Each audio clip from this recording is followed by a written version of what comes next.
for many reasons, but the main reason is that I believe today, the 25th of July 2026, is the day that the people of our country have started claiming their country back from those who have tried to destroy the constitution, from those who have tried everything to oppress and suppress the voice of our people. I believe that this is a victory for the youth of India. I am so proud of each one of them who has gone and stood there. They have done it exactly in the way that Mahatma Gandhi taught us. They have done it non-violently. Pellet guns were fired at them. Tear gas was fired at them. They were beaten with lathis. They had injuries, serious injuries, but they did not bend. The government had to bend to their will. And that is a lesson for every ruler of this country from now to forever. You have to listen to the will of the people. In this country, this is a democracy.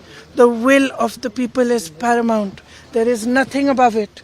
No human being, no single leader, no dictator, no force can stop the will of the Indian people. Today this has been proved by our students, by our young people. And they have stood there regardless, everywhere, not just in Delhi, across India. They have not cared about any political party, anybody who is trying to make politics out of it, anything. They have not cared. They have stood for what they believed was right. They have fought for what they believed was right. And this is their victory. I give them my compliments. We in the Congress party have tried our best to support them in the strongest way possible. Rahul Gandhi ji has been talking about this issue of paper leaks and exams for a long time. For a long time. I think it's been over 2 or 3 years that he's been raising this issue.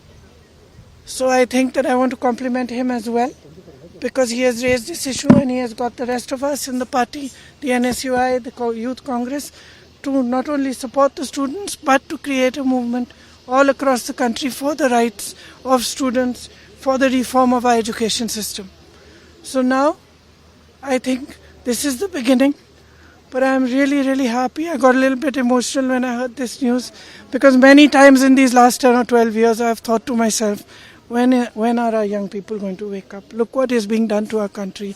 RSS is filling the entire educational system.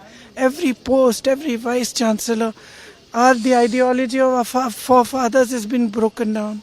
Force is being used against young people, against anybody who raises their voice and protest. So today I'm a very happy person, because the youth of our country has spoken and nobody can ever dare to silence their voice.